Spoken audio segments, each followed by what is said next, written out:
Viewers, ఈరోజు మనం ఒక 4 షేర్స్ గురించి తెలుసుకుందామండి. ఒక లార్జ్ క్యాప్ షేరు, ఒక మిడ్ క్యాప్ షేరు, ఒక స్మాల్ క్యాప్ షేరు, అలాగే ఒక మైక్రో క్యాప్ గురించి కూడా తెలుసుకుందామండి.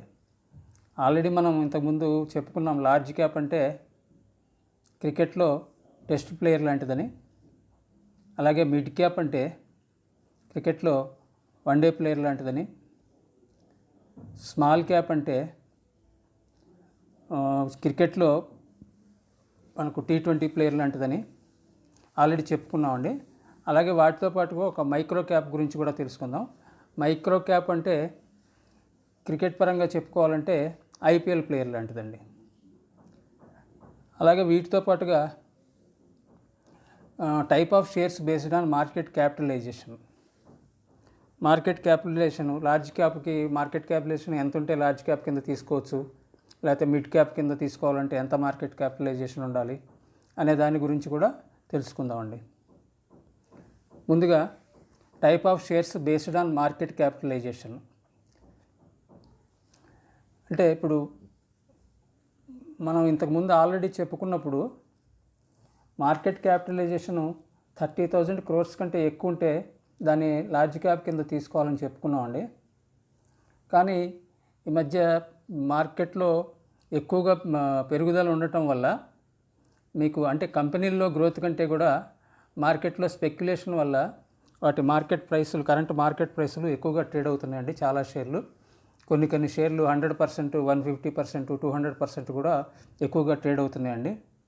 దానివల్ల ఏమవుతుందంటే, మనం ఇంతకుముందు మిడ్ క్యాప్ అనుకున్న షేర్ కూడా ఈ మార్కెట్ స్పెక్యులేషన్ వల్ల కరెంట్ మార్కెట్ ప్రైస్ ఎక్కువగా పెరగడం వల్ల అది లార్జ్ క్యాప్ కింద కనపడుతూ ఉంటుందండి. మార్కెట్ క్యాపిటలైజేషన్ పెరగడం వల్ల. మార్కెట్ క్యాపిటలైజేషన్ అంటే ఏం లేదండి, ఆ కంపెనీకి ఉన్న టోటల్ షేర్స్ తీసుకొని దాన్ని కరెంట్ మార్కెట్ ప్రైస్ తోటి మల్టిప్లై చేస్తారండి. అలా దాని మార్కెట్ క్యాపిటలైజేషన్ వస్తుందండి. తర్వాత అందుకని ఇప్పుడు మనం సేఫ్ సైడ్ కోసం మార్కెట్ క్యాపిటలైజేషన్ మనం ఇంతకుముందు చెప్పుకున్న దానికంటే కొద్దిగా పెంచి తీసుకుందామండి. అయితే ఆ షేర్లు ఏదనేది తెలుసుకోవడం కోసం, లార్జ్ క్యాపా, మిడ్ క్యాపా, స్మాల్ క్యాపా, మైక్రో క్యాపా అనేది తెలుసుకోవడం కోసం. ఇప్పుడు లార్జ్ క్యాప్ అనేది వచ్చేసి మనం ఆల్రెడీ క్రికెట్ పరంగా చూస్తే టెస్ట్ ప్లేయర్తో సమానం అని చెప్పుకున్నామండి. దీనికి మనం లార్జ్ క్యాప్ కింద ట్రీట్ చేయాలి అంటే ఏదైనా షేర్ని దాని మార్కెట్ క్యాపిటలైజేషను 30,000 crores కంటే ఎక్కువ ఉండాలండి. అలాగే మిడ్ క్యాప్ షేర్ ఈ క్రికెట్ పరంగా చెప్పుకుంటే వన్డే ప్లేయర్ లాంటిదని చెప్పుకున్నామండి. దీన్ని మిడ్ క్యాప్ అని మనం ఐడెంటిఫై చేయాలంటే దాని మార్కెట్ క్యాపిటలైజేషను 12,500 crores కంటే ఎక్కువ, 30,000 crores కంటే తక్కువగా ఉన్నటువంటి ఏ షేర్ అయితే ఉంటుందో దాన్ని మనం మిడ్ క్యాప్ కింద కన్సిడర్ చేయాలండి. అలాగే స్మాల్ క్యాప్ అంటే మనం క్రికెట్ పరంగా T20 ప్లేయర్ లాంటిదని చెప్పుకున్నామండి. దీన్ని మార్కెట్ క్యాపిటలైజేషన్ను బట్టి తెలుసుకోవాలంటే 7,500 కోట్ల కంటే ఎక్కువ, 12,500 కోట్ల కంటే తక్కువ ఏ షేర్కి మార్కెట్ క్యాపిటలైజేషన్ ఉంటుందో దాన్ని స్మాల్ క్యాప్ కింద తీసుకోవాలండి. అలాగే చివరిగా మైక్రో క్యాప్ అండి. ఇది క్రికెట్ పరంగా చెప్పుకోవాలంటే IPL ప్లేయర్ లాంటిదండి. దీంట్లో రిస్క్ మరీ బాగా ఎక్కువగా ఉంటుందండి. రివార్డు కూడా అలాగే ఉంటుంది. పెరిగితే బాగా పెరుగుతాయి, ఒక్కొక్కటి మార్కెట్ తగ్గిపోయినా కూడా బాగా తగ్గుతాయండి. దీంట్లో బాగా రిస్క్ చాలా ఎక్కువగా ఉంటుందండి. దీన్ని మనం ఎలా తీసుకోవాలంటే 2,500 కోట్ల కంటే ఎక్కువ, 7,500 కోట్ల కంటే తక్కువ ఉన్నటువంటి ఏ షేర్ అయితే ఉంటుందో దాన్ని మనం మైక్రో క్యాప్ కింద కన్సిడర్ చేయాలండి.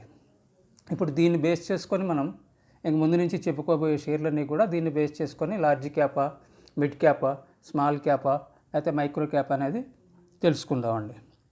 అలాగే ఈరోజు మనం ఒక 4 షేర్ల గురించి తెలుసుకుందామని చెప్పాను. అందులో ఇప్పుడు మొదటిగా ఒక లార్జ్ క్యాప్ షేర్ గురించి తెలుసుకుందామండి. దీని కంపెనీ పేరు వచ్చేసి SBI life insurance company limited. దీని మార్కెట్ క్యాపిటల్ 1,05,280 crores అండి. Current market price 1,053 rupees. 52 week high 1,056 rupees. 52 week లో 755 rupees. Stock PE 72.3, book value 104 rupees, dividend yield 0.24%, return on capital employed 17.1%, return on equity 15.2%, face value 10 రూపాయలు, promoter holding 55.7%, industry PE 65.9, earning per share 14.6, debit 0, debit to equity 0, pledge percentage 0. అంటే కంపెనీకి అప్పులు లేవండి, మామూలుగా అప్పులు ఏమీ లేవు, అలాగే ఈక్విటీ మీద కూడా అప్పులు ఏమీ లేవండి, అలాగే షేర్లు ప్లెడ్జ్లు కూడా ఏమీ లేవు. తర్వాత మనం ఇప్పుడు ఒక మిడ్ క్యాప్ గురించి తెలుసుకుందామండి. కంపెనీ పేరు L&T టెక్నాలజీ సర్వీసెస్ లిమిటెడ్. దీని market capital 29,724 crores. Current market price 2,829 rupees. 52 week high 3,062 rupees. 52 week లో 1,325 rupees. Stock PE 46, book value 331 rupees, dividend yield 0.78%, return on capital employed 29.4%, return on equity 20.7%, face value 2 rupees, promoter holding 74.2%, industry PE 32.2, earning per share EPS 63.1, debit 0, అప్పులేం లేవండి కంపెనీకి. Debit to equity కూడా 0 అండి, equity మీద కూడా అప్పులేం లేవు.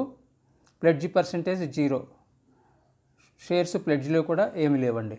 ఇది ఒక mid cap గురించి తెలుసుకున్నామండి. నెక్స్ట్ మనం ఇప్పుడు ఒక స్మాల్ క్యాప్ గురించి తెలుసుకుందామండి. కంపెనీ పేరు multi commodity exchange of India limited. దీని market capital 8,161 crores. Current market price 1,600 rupees. 52 week high 1,875 rupees. 52 week low 1,263 rupees. Stock PE 36.2, book value 278 rupees.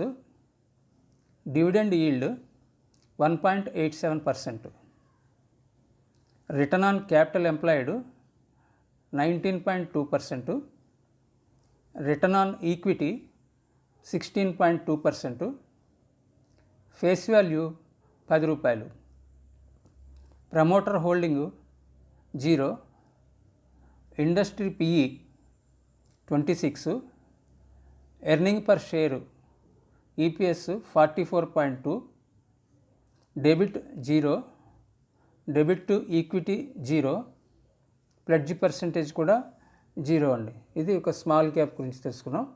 Next మనం ఒక మైక్రో క్యాప్ గురించి తెలుసుకుందామండి. ఇది మైక్రో క్యాప్ అంటే మనం క్రికెట్ పరంగా చెప్పుకోవాలంటే IPL player లాంటిదండి.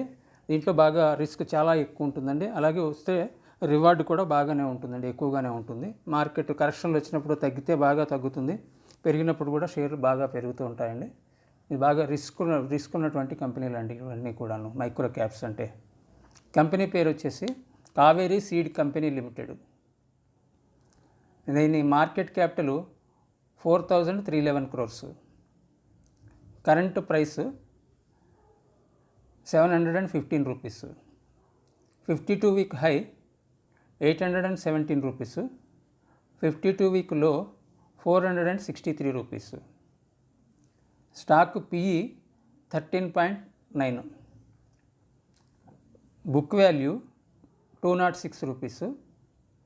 Dividend yield 0.56%, return on capital employed 29.1%, return on equity 28.2%, face value 2 rupees, promoter holding 55.5%, industry PE 26, earning per share 51.5, debit 1.08 crore, అప్పు కొద్దిగా ఉందండి 1.08 crores. తర్వాత డెబిట్ టు ఈక్విటీ 0, ఈక్విటీ మీద అప్పులేం లేవండి. ప్లెడ్జ్ పర్సంటేజ్ 0, షేర్స్ ప్లెడ్జ్లో కూడా ఏమీ లేవండి. ఇది మనం ఈరోజు ఒక 4 షేర్స్ గురించి తెలుసుకున్నామండి. ఒక లార్జ్ క్యాపు, ఒక మిడ్ క్యాపు, ఒక స్మాల్ క్యాపు, అలాగే ఒక మైక్రో క్యాప్ గురించి కూడా తెలుసుకున్నామండి. అయితే మీరు ఇప్పుడు నేను చెప్పిన వేట్లోనూ కూడా మీరు ఈ షేర్లే కాదండి, ఇంతవరకు నేను చెప్పిన షేర్లన్నింటిలో దేంట్లోనైనా కూడా మీరు తొందరపడి దేంట్లో కూడా ఇన్వెస్ట్ చేయొద్దండి. మీరు స్టడీ చేసుకొని మీకు నచ్చితే, కంపెనీస్ బాగున్నాయి, ఫ్యూచర్లో పెరుగుతాయి అనుకుంటే మీ ఫైనాన్షియల్ అడ్వైజర్ సలహా తీసుకొని ఆ తర్వాతనే ఇన్వెస్ట్ చేసుకోండి ఏ షేర్లో అయినా కానీ. అంతే తప్ప నేను చెప్పానని మాత్రం మీరు ఎందులోనూ ఇన్వెస్ట్ చేయొద్దండి దయచేసి. Thank you.